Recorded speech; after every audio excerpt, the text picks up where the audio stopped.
Guys, welcome to my channel Riya Rohit. Good morning mini ব্লগে তোমাদের সবাইকে ওয়েলকাম।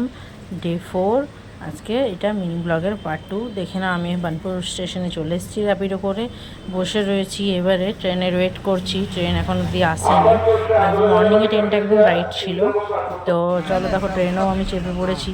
ট্রেন এবারে দুটো স্টেশন মাত্র পার করতে হয়, বার্নপুরের পরে দামোদর, আর তারপরে মধুকুণ্ডা, তারপরে মুরাড্ডি। বেশিটা দূরত্ব, দুটো স্টেশন মাত্র পার করতে হয়। দেখো দামোদর নদী পেরিয়ে গেলাম আমরা। মা গঙ্গাকে একটু প্রণাম করে নিলাম। এখন দেখছো নদীতে কত জল, গরমে কতটা শুকিয়ে যায়, কিন্তু এখন প্রচণ্ড জল। তো ফাইনালি আমি ট্রেন থেকে নেমে পড়েছি তোমাদের সাথে বকবক করতে করতে। চলো এবার চলে যাব। মামা আসছে, আমার মামা আমাকে নিয়ে যাবে। এখানে এখন আমি আপাতত স্টেশন থেকে নিচে যাব। স্টেশন থেকে নিচে যেয়ে, যেহেতু বোনরা আছে, কিছু ওদের জন্য খাবার নিয়ে নেব। তারপর মামা এলে বেরিয়ে যাব। তোমাদের যদি আমার মিনি ব্লগগুলো ভালো লাগে, please like, comment, share, subscribe করে দিও। কী ধরনের ভিডিও তোমরা চাইছো প্লিজ সেটাও বলে দিও। তো দেখো, ট্রেন এখন আর একটা ট্রেন লাইন ক্লিয়ার হচ্ছে, এখন ছাড়ছে। আমি আস্তে আস্তে করে চলে যাচ্ছি।